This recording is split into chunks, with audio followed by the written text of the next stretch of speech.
Amanhã, o líder do Brasileirão recebe o Mirassol no Maracanã. Flamengo e Mirassol, esse jogo, 6h30 da tarde, ao vivo no Premier.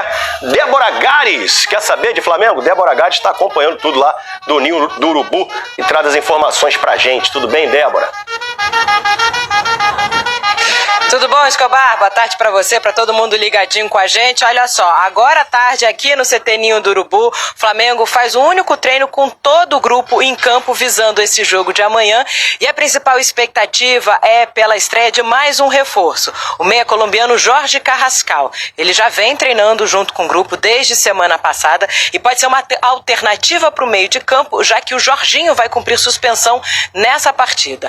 Além disso, expectativa também para saber se os atacantes Luiz Araújo e Bruno Henrique, que foram poupados do jogo de meio de semana da Copa do Brasil, voltam ao time. Eles nem viajaram, para Belo Horizonte por conta de desgaste físico. Vamos ver se terão condições e se vão ser opção do técnico Felipe Luiz. Felipe Luiz, que levou o Arrascaeta, por exemplo, o uruguaio até jogou, mas começou no banco de reservas. Tudo isso porque o clube tenta dosar os esforços pensando não só em Campeonato Brasileiro, mas também em Libertadores. São prioridades do clube desde o início da temporada. E já tem jogo quarta-feira pela Libertadores contra o Internacional. Mais de 40 mil ingressos foram vendidos para o jogo de amanhã contra o Mirassol, 6h30 da tarde. Adversário que tem dois velhos conhecidos do Flamengo e que lembram o torcedor uma época não tão boa. Vamos conferir junto na reportagem. Você, rubro-negro, papo reto agora, hein? Com tudo que tem à disposição em 2025. Você já lembrou de agradecer hoje? Quando vê um banco de reservas com jogadores de seleção, cheio de estrelas, muitas opções pro Felipe Luiz, já lembrou de agradecer? Não? Então segura essa aí agora. Janeiro de 2013, o time anunciava o meio-campo Gabriel. Nunca podemos desistir do nosso sonho. Ele vinha do Bahia. Se não foi a primeira contratação da gestão do Bandeira, acho que foi uma das primeiras, né? Gabriel e Elias, os principais reforços para um planejamento ousado. Eu e Elias ali na época, mas já sabia né, qual era o plano do Flamengo, né? O plano do Flamengo era tentar dominar o mundo, ou só o Brasil e a América mesmo. Foi um processo longo. Pegamos muitas obras ali dentro, foi bem no início ali, 2013, né? Eu saí já era 2018, início de 18, né? 17 para 18. Aí já tava bem melhor. Cenas como a do goleiro Paulo Vitor, saindo machucado do treino, num carrinho de mão, são inesquecíveis. E em 2016, já no Flamengo um pouco melhor, chegava outro reforço. O goleiro Alex Muralha. Muitas boas recordações do Flamengo, certo? O primeiro ano foi até bom mesmo. Muralha foi convocado para a seleção. Muralha, Flamengo. Aí veio 2017. Final da Copa do Brasil. Muralha resolveu pular pro lado direito em todos os pênaltis cobrados pelo Cruzeiro. Foi um ano também de muitas falhas. Fui infeliz na jogada ali, o erro foi meu, pode botar na minha conta. O tempo dele no Flamengo já acabou, ele tem que sair. É definitivamente uma outra época do Flamengo, né? Hoje o Muralha e o Gabriel estão no surpreendente Mirassol. Quinto colocado no Brasileirão. Pela primeira vez, o time vai jogar no Maracanã. É a primeira vez do clube, mas tem muitos jogadores já que jogaram. Eu vejo uma grande oportunidade. Eu costumo falar para os amigos aqui, quando vai entrar em campo, desfruta desse momento, porque a gente se preparou durante toda uma vida para poder jogar jogos dessa dimensão. Ouviu aí o que o Muralha disse, né? Tem que aproveitar, mas sem esquecer de tudo que o clube passou para chegar onde está hoje. Isso aí. E o Wallace Ian, né? Tem só 20 anos, perdeu Pênalti decisivo na eliminação do Flamengo na Copa do Brasil. Deve estar abalado, né? Tá não. Não, o momento pra mim tá sendo tranquilo. Recebi bastante mensagem positiva, torcedor dos meus familiares. Todo dia eu treino pênalti, eu acho que isso é natural do futebol. Tem momentos que a gente vai perder, tem momentos que a gente vai fazer. Eu vou continuar treinando e se tiver outra decisão e eu tiver confiante, eu vou pedir pra bater. Isso aí, pode se abalar mesmo não. Tá? Eu acho que ser irreverente não é um problema. A irreverência, ela faz parte do futebol brasileiro. E a gente critica muito os jogadores que são robôs, os jogadores que são monótonos e tudo mais. E o Wallace Yan não tem esse perfil. Ele tem um perfil de provocar, ele tem um perfil de entrar na resenha ali, de tirar o adversário do sério, de com o futebol dele também conseguir, porque ele é um jogador muito talentoso, muito habilidoso. A questão, Fernanda, e aí é preciso saber separar. Ele bater o pênalti ou não, cara, ele tava se sentindo confiante. E eu acho que isso faz parte da personalidade dele também. Eu concordo com o Veneno no sentido de, pra mim, jogador experiente tem que tomar a frente dessa situação. Sim. Jogador experiente tem que tomar a frente do que tá acontecendo ali. Por que o Léo Ortiz, que é um jogador técnico demais, extremamente técnico, não pegou a bola pra bater? Isso eu concordo plenamente. Agora, só perde quem bate. Ele resolveu ali bater, só que assim, a pressão, a repercussão e tudo que tá acontecendo em cima do Wallace Yan foi uma coisa que ele mesmo trouxe pra ele.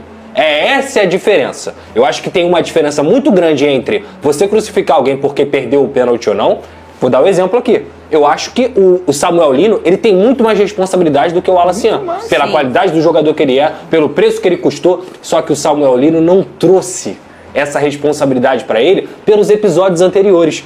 Qual é o confronto que ficou marcado entre o Wallace Yan e Galo em relação à discussão de jogadores? Ele o Hulk, ele o Lianco, tanto no jogo do Campeonato Brasileiro que só valia 3 pontos. Pedroso, ele fez Ontem assim, ele ficou, acho que foi o Alan Franco do lado. Então assim, a repercussão do que está acontecendo ser maior em cima do Wallace Yan tem a ver com o que ele trouxe para ele. Perfeito. E é por isso que para mim ele tem que aprender e ser mais humilde. Não na irreverência dele, mas entender que ali dentro de campo a repercussão, a resenha, a discussão acontece, mas acabou o jogo, segue a vida, todo mundo pro seu lado. O que ele criou pra mim foi uma inimizade com o Hulk, uma inimizade com o Lianco, que são jogadores muito mais experientes, que já passaram por muito mais coisa que ele e que sabe que essa coisa é normal do futebol. O Luiz Henrique não discutiu com o Hulk?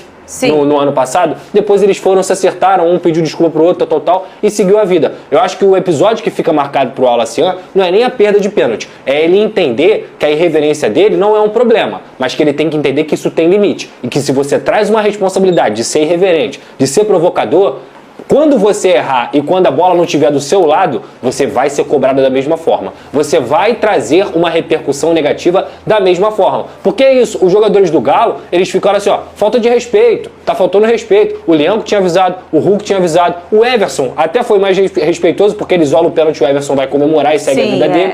Então assim, cara, eu acho que é uma questão de aprendizado. Crucificar o garoto, que é uma joia da base do Flamengo, que tem qualidade, que fez gol lá no Mundial, que entra sempre muito bem, que eu tenho certeza que treina bem, porque se não treinasse bem não estaria jogando, eu acho que é um pouco de oportunismo. Mas ao mesmo tempo, a repercussão ser mais em cima do Wallace Yan tem muito a ver com a postura dele. E eu falei ontem isso aqui.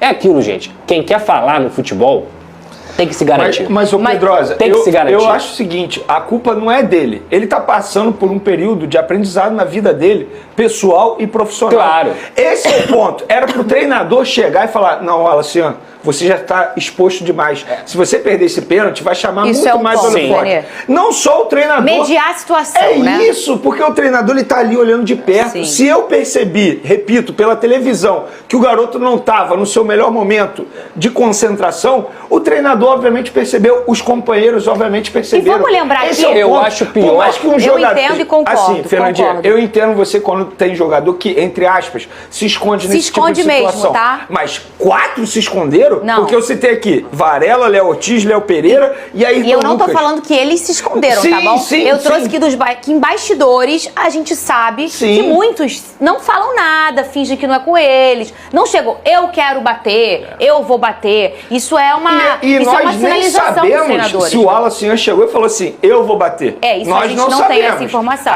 A gente também não sabe se algum jogador chegou e falou assim, eu não vou bater. Também o não fato temos. não era pro Wallace Yan bater essa penalidade Mas máxima. ele tem um ponto importante, Pedro. Sabe por quê? É a questão do mediador. O treinador, ele vai gerir essa situação. Vamos lembrar de dois personagens com irreverências diferentes, mas que tomaram conta da situação. O primeiro, Rodinei. Bateu o pênalti, o último, de campeão do Flamengo na Copa do Brasil. E era um cara extremamente engraçado. A voz dele traz pra ele um personagem. Você já viu ele contando essa história? Já ouvi, mas foi lá e bateu o pênalti. Por quê? Porque tinha experiência, porque era um cara mais cascudo. Um outro cara que aí vai muito no Wallace. O Rodinei falou na época, eu não lembro qual era o jovem que estava disponível para bater, e o Rodinei falou que o Davi Luiz falou: não, é o Rodinei que vai bater, é o mais experiente. O Rodinei contou isso. Então, por conta disso, pela exposição em cima do garoto. Mas e tem um outro ponto, que aí é mais um lugar do Wallacian. O Gabigol.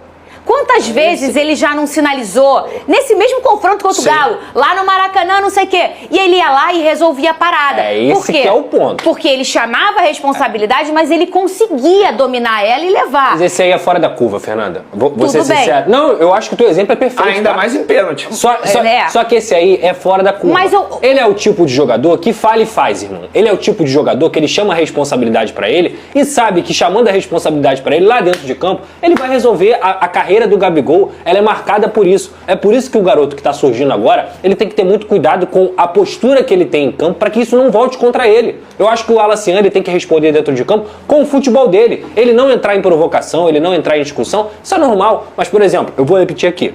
Aquela postura pra mim do Alan Franco, que ele fez assim, ó, começando a falar com ela, aquilo ali é deboche. E aí deboche se volta contra você dentro do futebol. A imagem dele, sem brincadeira, a imagem dele pegando a bola e fazendo isso aqui com a cabeça, isso pra mim é patético. É deboche. E o risinho é deboche. Mas é um menino mas aí, que tem que ser gerido. E tem uma imagem pra mim que é muito clara com o que vocês estão falando aí sobre o Felipe Luiz ser um mediador, que é até a leitura labial que a gente viu do Gustavo Machado, tem o Veloso também, que é quando o Hulk vai falar com o Felipe Luiz. Felipe, o Hulk fala pra caramba também. Mas ele chega no Hulk. É o jeito dele. Felipe, porra, cara, tem que conversar com esse garoto, Aí ele é assim.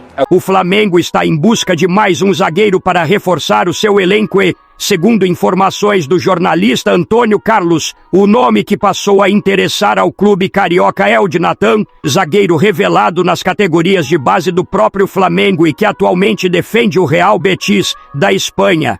A comissão técnica, liderada por Felipe Luiz, não demonstra plena confiança nos zagueiros da base para atuarem com frequência, especialmente em momentos decisivos da temporada. A situação se agravou com a lesão de Danilo, que vinha sendo peça importante no sistema defensivo. Com isso, o Flamengo ficou com poucas opções no setor, contando apenas com Léo Pereira e Léo Ortiz como nomes mais experientes. Diante desse cenário, o clube entende que é fundamental trazer um novo defensor com rodagem, qualidade e que chegue pronto para jogar. Natan, por já conhecer bem o clube, entender a pressão de vestir a camisa rubro-negra e ter disputado grandes jogos, agrada bastante a Felipe Luiz e à diretoria de futebol. Além disso, o fato de já ter atuado em alto nível na Europa pesa positivamente na análise. José Boto, diretor executivo do Flamengo, já iniciou conversas com o staff do jogador e trabalha para viabilizar um acordo. A proposta que está sendo preparada é de um contrato com duração de 3 anos, com possibilidade de ampliação conforme metas cumpridas ao longo do vínculo.